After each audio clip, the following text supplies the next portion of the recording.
Bonjour Najat Vallaud-Belkacem, ministre Bonjour. de l'Éducation nationale, de l'Enseignement supérieur, de la Recherche. Merci d'être notre invité. On va parler dans quelques instants d'un livre que vous publiez qui s'appelle « La vie a plus d'imagination que toi », où vous vous racontez pour la première fois. D'abord, c'est évidemment l'actualité qui nous amène à ces incidents autour d'un lycée en Seine-Saint-Denis. Le Front National, tout à l'heure, reproche au gouvernement et à vous-même votre manque de réaction sur ces violences. Écoutez, s'agissant des incidents qui se sont produits hier donc au lycée Sugère, Bartholdi et Luard à Saint-Denis, d'abord je les ai condamnés extrêmement fermement dès qu'ils se sont produits. Ils sont graves et je l'ai répété même ce matin, ils sont gravissimes parce que c'est la première fois qu'on voit ce type d'incident s'inviter à l'intérieur d'un établissement et pas simplement sur le parvis des établissements. Donc pas d'indulgence par rapport à ces événements. Aucune indulgence. Tous ces jeunes seront poursuivis. 55 d'entre eux ont été interpellés dès hier soir. La police a vraiment fait son travail et je veux saluer le partenariat entre les établissements et la préfecture de police. 55 jeunes interpellés. Il faut des sanctions fermes qui vont tomber de la justice et je l'ai dit aux chefs d'établissement que j'ai réunis évidemment hier soir, je suis allée sur les lieux pour les voir, je leur ai demandé aussi la plus grande fermeté en conseil disciplinaire pour ces jeunes qui sont par ailleurs lycéens dans les établissements en question. Donc aucune complaisance avec rien du tout.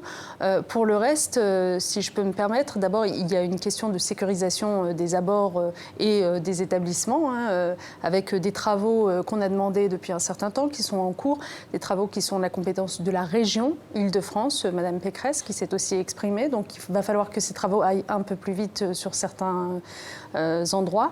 Et puis, deuxièmement, sur la question du Front National et de Marine Le Pen, j'ai bien lu ses propos, ça n'est pas à une élue de la République comme elle qui refuse de se rendre à la convocation d'un juge dans une affaire d'emploi fictif dont elle est soupçonnée, de donner des leçons à un gouvernement qui fait tout pour sécuriser aussi bien le pays que ses établissements scolaires depuis des mois et des années. Oui, concernant toujours l'enseignement, on voit que la réforme des rythmes scolaires ne serait pas appliquée par les maires qui attendent finalement le résultat de l'élection présidentielle.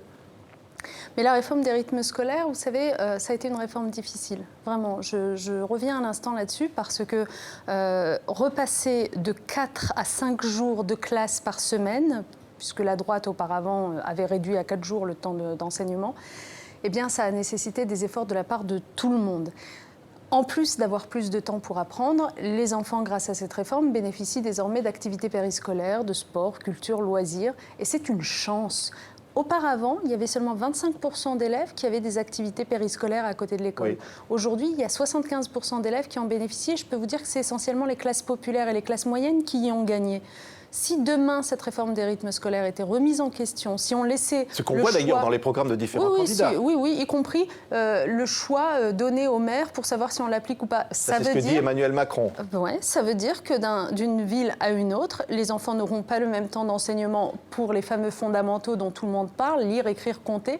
Et ça veut dire que d'une ville à une autre, les enfants n'auront pas tous des activités périscolaires. Oui. Vous comprenez les maires qui n'appliquent pas, qui attendent le résultat de l'élection ? Non, mais en plus, tout cela n'est pas très juste. S'il faut être juste avec la situation, aujourd'hui, l'ensemble des municipalités se sont lancées. Je le sais, je suis ministre de l'Éducation, je signe avec toutes les communes de France ce qu'on appelle des projets éducatifs de territoire qui sont aujourd'hui signés par 93% des communes de France. Ces projets éducatifs de territoire, c'est ce qui nous permet justement d'identifier quelles activités périscolaires vont être offertes, etc. Donc, on est depuis 3 ans dans une amélioration constante de la réforme. C'est pas le moment de venir la briser nette pour faire plaisir à un tel ou un tel. Au contraire, il faut tenir bon quand il s'agit de l'intérêt des enfants. Oui, on voit école primaire à la une du Monde aujourd'hui, les projets des candidats passés au crible. Finalement, c'est entre ceux qui disent qu'il faut plus de lire, écrire, compter et d'autres qui disent qu'il faut simplement moins d'élèves par classe, ce que dit par exemple Emmanuel Macron. Vous avez l'impression que ces propositions des candidats vous étonnent, vous, la ministre ? Honnêtement, je ne les trouve pas particulièrement originales déjà. Je suis d'accord avec l'analyse du Monde de ce soir. D'abord, sur le moins d'élèves par classe, il y a Emmanuel Macron qui le dit, il y a Benoît Hamon qui le dit également. Ça va évidemment dans le bon sens, c'est pas moi qui vais vous dire le contraire. La différence entre Emmanuel Macron et Benoît Hamon sur ce sujet, c'est qu'il faut les financer, ces moins d'élèves par classe. Je veux dire, les Français comprendront que si on ne crée pas de nouveaux postes de professeurs, on ne peut pas diviser par 2 les classes, ça n'existe pas. Donc par exemple, pour faire ce qui est évoqué par M. Macron, diviser par 2 le nombre d'élèves en CP-CE1 dans l'éducation prioritaire, il faut au bas mot 12 000 nouveaux professeurs pour l'école primaire. Or, quand je regarde qui programme des créations de postes, Emmanuel Macron n'en programme que 5 000, donc ça ne tient pas. Benoît Hamon en programme 40 000, donc ça tient. Donc il y a ça, je ne parle même pas de la droite et de l'extrême droite qui ne comptent aucunement investir dans l'école, c'est une plaisanterie, à part les grands discours sur l'autorité, la blouse, le tableau noir, il n'y a strictement rien dans leur programme. Donc moi je dis aux Français, vous savez, c'est très simple, sachez juger la situation aujourd'hui, la rentrée 2016, la rentrée 2017, comparez-la par rapport aux rentrées d'il y a 5 ans, quand tout le monde déployait des banderoles parce qu'on n'avait plus suffisamment de classes et de professeurs, et comprenez que ce quinquennat aura fait énormément pour l'école et qu'il faut justement amplifier, continuer à investir. Alors, Najat Belkacem, vous soutenez aujourd'hui la campagne Benoît Hamon. On voit des poids lourds du Parti socialiste se rejoindre Emmanuel Macron. C'est le cas de Bertrand Delanoë aujourd'hui. Qu'est-ce que ça vous inspire? Vous dites quoi à Bertrand Delanoë? Oh non, écoutez, moi je ne veux pas passer mon temps à commenter les choix des uns et des autres. Chacun est libre de faire les choix qu'il souhaite. Voilà, il a eu l'occasion de s'exprimer ce matin et d'expliquer.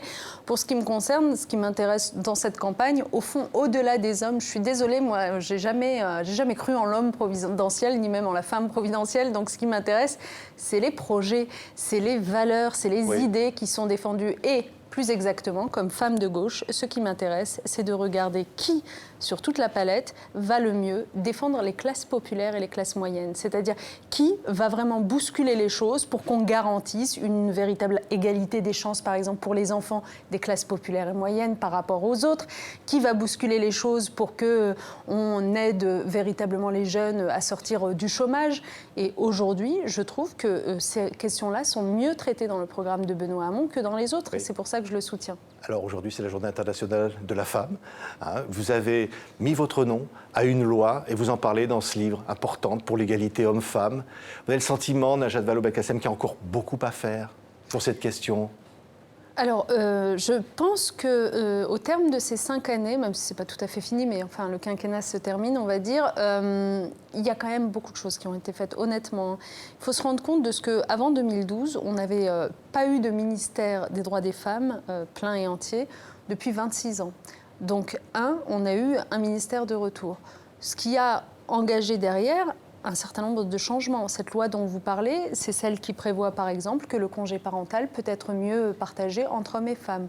Il n'y a rien de mieux pour un enfant que de voir dans sa petite enfance aussi souvent, si possible, son père que sa mère, pour d'abord considérer que finalement l'égalité est naturelle et c'est comme ça que ça fonctionne, et puis aussi pour nouer des liens de familiarité avec les deux. Deuxièmement, avant cette loi, on n'avait pas traité le cas des familles monoparentales et des mères isolées qui ne percevaient par exemple pas leur pension alimentaire. On les laissait se débrouiller seules, c'était terrible pour elles. On a créé une garantie contre les impayés de pension alimentaire. C'est désormais l'État qui va chercher l'argent, qui paye la mère isolée, et donc elle n'a plus à gérer cela. Troisièmement, les violences faites aux femmes, on a adopté des plans avec des financements très importants qui ont permis d'augmenter de près de 40% le nombre de places d'hébergement d'urgence pour les femmes victimes de violences. Et en même temps, on a adopté un texte qui dit c'est l'éviction du conjoint violent du domicile qui est désormais la règle. Donc ce n'est pas à la femme de partir, c'est au conjoint violent. Ce sont quelques exemples parmi d'autres, je serai trop longue, mais oui, on a fait énormément de choses pendant ce quinquennat. Et enfin, je terminerai par tout ce qui a trait à la parité, à l'accès des femmes aux responsabilités. Regardez par exemple dans mon ministère à l'éducation nationale, enseignement supérieur, recherche, aujourd'hui, pour la première fois dans l'histoire, j'ai autant de rectrices que de recteurs. Il y a 30 académies en France. J'ai fait en sorte que les nominations soient strictement paritaires. Et on retrouve ça dans beaucoup d'autres ministères. Oui, et c'est un combat. Et votre combat, Najat Vallaud-Belkacem, vous le racontez dans ce livre, La vie a plus d'imagination que toi, qui est publié chez Grasset, qui vous amène de votre village du nord du Maroc, qui s'appelle Beni Chiker, où vous étiez dans une enfance avec des maisons en pisé blanche à la chaux, et vous alliez chercher l'eau, et vous viviez avec une famille aimante. Et c'est de ce souvenir, avec quelques animaux, que vous racontez aujourd'hui comment on peut passer de ça à ministre d'un gouvernement. Oui, d'abord, je pense que ça peut paraître surprenant, mais en fait, et je le vois dans les dédicaces que je peux faire en ce moment, parce que je me déplace un peu en France pour signer des livres, je vois l'accueil qui est réservé à cet ouvrage par beaucoup de gens infiniment de gens qui se reconnaissent dans cette histoire. Et c'est tellement émouvant que de les voir à leur tour me raconter ce parcours de vie qui, alors pour certains d'entre eux, a été une histoire d'immigration, hein, donc parti d'un autre pays, arrivé ici, monter les échelons. Pour d'autres, n'est pas une histoire d'immigration, mais ils se reconnaissent quand même dans ce livre parce que partie de basse extraction sociale et aussi lutter contre toutes ces frontières invisibles que je décris dans le livre. Et en fait, je crois qu'il y avait besoin dans notre pays d'un propos comme celui-là dans la période actuelle, qui est une période où on a l'impression que il n'y a que des discours déclinistes sur tout. Tout va mal, l'école s'effondre, énormément de violence. L'hôpital public ne fonctionne pas, notre modèle social est trop ceci ou trop cela. En fait, je suis désolée, ce n'est pas le cas. Oh, ce n'est pas le cas, il n'y a pas de raison non plus de désespérer. Il y a des raisons individuelles des gens qui vont mal, je ne dis pas le contraire. Hein. Mais collectivement, on a la chance de vivre dans un beau pays, un grand pays qui est accueillant, qui est généreux et qui permet des ascensions sociales telles que celle-là, telles que la mienne, telles que bien d'autres. On va vous voir le visage que vous avez dans la couverture du livre, la petite fille donc, dans ce village que vous allez quitter à l'âge de 5 ans. Oui. Pour arriver en France, vous allez à Abbeville, à Amiens, dans le Nord. Vous parlez de cette frontière invisible parce qu'évidemment, vous êtes cantonné loin des centres et vous allez découvrir la lecture. Oui, la lecture comme une façon de voyager quand on ne peut pas voyager physiquement. C'est vrai qu'on était finalement assez cantonnés chez nous à l'époque avec ma sœur aînée. Assez peu de loisirs extérieurs, vous comprendrez pourquoi je suis si attachée à offrir maintenant des activités périscolaires aux enfants. Mais donc voilà, peu d'horizons finalement, et la seule façon de s'évader, de se dépayser, c'était de se plonger dans ces histoires de vie, les livres.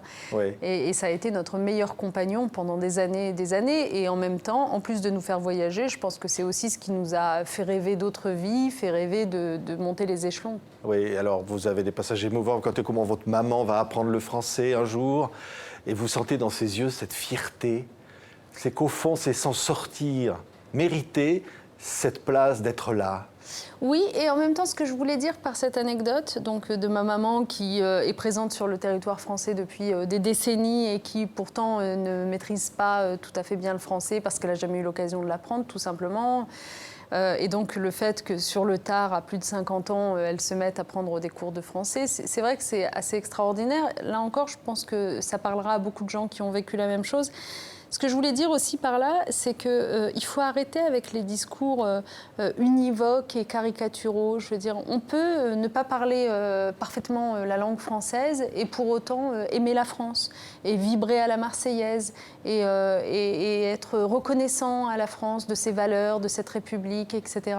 Donc voilà, c'est un exemple humain pour donner un peu de chair à un contre-discours par rapport à ceux qu'on entend trop souvent aujourd'hui, qui sont des discours identitaires, qui refusent qu'on puisse vivre ensemble et qui essayent au contraire de nous monter les uns contre les autres. Alors vous allez passer le concours d'entrée à Sciences Po, un jour vous allez recevoir l'enveloppe dans votre boîte à lettres, vous racontez ces émotions-là, un jour vous piétinez un tract par terre, vous voyez un tract du Front National qui dénonce les Arabes, votre conscience politique qui s'ancre, et d'une certaine façon, on vous renvoie aussi à votre situation d'arabe, on vous dit vous êtes arabe, mais finalement vous c'est pas pareil. Oui, c'est ça. Là aussi, je suis sûre de ne pas être la seule à le penser. Mais c'est insupportable. C'est insupportable d'entendre ce type de discours et d'être prise à partie qui plus est, voilà, comme un contre-exemple. Et donc, du coup, la preuve que l'assertion était justifiée. Non, non, non, non. Je pense qu'aujourd'hui... Enfin, je pense que notre erreur collective, on va dire, ces dernières années, c'est d'avoir trop laissé passer ce type de discours, d'avoir été trop complaisant avec ce type de discours, en fait. Quand vous réfléchissez bien, en fait, on entend tellement et de plus en plus fort d'horreur que les petites horreurs, on n'a même plus l'énergie de s'énerver contre elles. Mais en fait, c'est dès les petites horreurs qu'il faut s'énerver. Non, les généralités, les amalgames, c'est insupportable et ça devrait créer un émoi considérable à chaque fois que quelqu'un à la télévision en fait une. On ne devrait pas laisser passer D'une certaine façon, c'est intéressant parce qu'on est aujourd'hui le 8 mars, vous m'avez parlé d'égalité homme-femme tout à l'heure, sexisme, etc. Je trouve qu'en ce moment est en train de s'installer dans la société quelque chose d'extrêmement positif sur les questions de sexisme. C'est un seuil d'intolérance au sexisme qui est de plus en plus élevé. On est de plus en plus intolérant à l'égard du sexisme. Maintenant, dès qu'on entend un truc à la télé, etc., on saisit le CSA. Vous voyez, quand on voit une pub qui ne va pas... C'est le cas en ce moment. Réagit. Il y a des en ce moment même, il y a une publicité oui. qui est contestée et qui va être retirée. Donc, à l'égard du sexisme, il y a cette espèce de réaction à fleur de peau, et c'est tant mieux.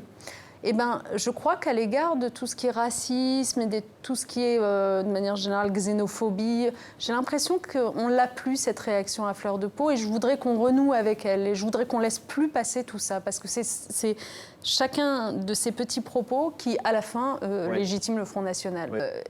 Mais l'assimilation, qui est un discours au fond du Front National, est repris par la droite, bien entendu, mais les deux se confondent de plus en plus souvent, malheureusement. L'assimilation, c'est autre chose. L'assimilation, c'est quand on demande aux gens de renoncer à leur culture, à leur histoire, à leurs racines, à leur langue. C'est quand même très violent quand on y pense pour des millions de nos concitoyens que de devoir faire absolument ce choix-là, alors que il y a tout à gagner, au contraire, à s'enrichir de racines plurielles, diverses, qui ne sont pas incompatibles avec l'amour. Vous parlez de pour la réconciliation France. aussi. Vous dites, c'est un mot très important. Oui, oui, absolument, parce que je trouve que, au fond, aujourd'hui, il y a des mots comme ça, un peu positifs, qu'on n'entend plus. Et réconciliation, ça veut dire que, notamment dans notre rapport à l'histoire, vous voyez, je ne sais pas, par exemple, vous voyez bien quand la droite ou l'extrême droite reproche à l'éducation nationale d'élever les enfants dans le culte de la repentance parce qu'on leur parle de l'esclavage, parce qu'on leur parle de la colonisation et tout ça. Ça m'arrache un petit peu les lèvres que d'utiliser leurs propos. Ce sont leurs propos, hein. C'est la droite et l'extrême droite qui nous disent ça en permanence. Et ben moi, à cela, je réponds que d'abord, c'est complètement absurde. On ne va pas se mettre à cacher aux enfants qu'on a colonisé ou qu'on a esclavagisé, puisqu'on leur apprend qu'on a décolonisé et qu'on a désesclavagisé. Donc, on ne peut pas faire l'un sans avoir fait l'autre. Et deuxièmement, qu'au contraire, connaître bien notre histoire commune pour les enfants, y compris connaître l'histoire des migrations, etc., des guerres, c'est aussi une façon de préparer le terreau de la réconciliation pour tout le monde. Et que c'est en se retrouvant dans cette histoire commune qui est racontée par l'école en particulier, mais aussi par les médias, la culture française, que tous nos enfants se sentiront appartenir à ce pays. C'est très important, c'est ça la réconciliation. Merci Najat Vallaud-Belkacem. Merci. Vous dites au début de ce livre, bon, j'hésitais à me raconter.